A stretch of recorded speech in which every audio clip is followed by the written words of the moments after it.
மாண்புமிகு உறுப்பினர் சிவகுமார்.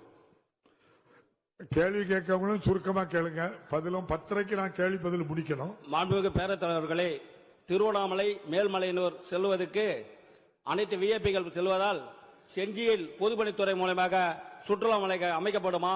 அமைச்சர் அந்த வழியாக தான் சென்னை செல்கிறார். ஆகவே செஞ்சியில் சுற்றுலா மலையை பொதுப்பணித்துறையாக அமைக்கப்படுமா என்பதை பேரவைத் தலைவராக அறிய விரும்புகிறேன். மாண்புமிகு அமைச்சர். மாண்புமிகு பேரவைத் தலைவர்களே, செஞ்சி என்பது எங்களுடைய பகுதியில் ஒரு புகழ்பெற்ற நகர். நாயக்க மன்னர்கள் எல்லாம் அங்கே தலைநகராக கொண்டு ஆண்டே செஞ்சி கோட்டை இன்றைக்கு இருக்கிறது. ஒன்றிய அரசாங்கத்துடைய கட்டுப்பாட்டிலே அந்த செஞ்சி கோட்டை இன்றைக்கு பராமரிக்கப்படுகிறது.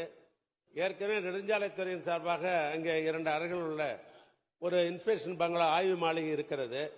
ஆனாலும் பொதுப்பணித்துறையின் சார்பாக அங்கே ஒரு சுற்றுலா மாளிகை கட்ட வேண்டும் என்ற அந்த அடிப்படையில் அந்த தொகுதியுடைய சட்டமன்ற உறுப்பினர் செஞ்சி நம்முடைய மஸ்தான்ஜி அவர்கள் தொடர்ந்து வலியுறுத்தியிருக்கிறார்கள். அதற்கு உரிய ஆய்வை மேற்கொள்ள சொல்லியிருக்கிறேன் துறையின் சார்பாக. எனவே 4 அறை உள்ள சாலை அறையை கட்டுவதா அல்லது 6 அறைகள் கொண்ட ஒரு சுற்றுலா மாலை கட்டுவதா என்ற அடிப்படையில் என் துறைக்கு நான் ஆணையிட்டிருக்கிறேன்.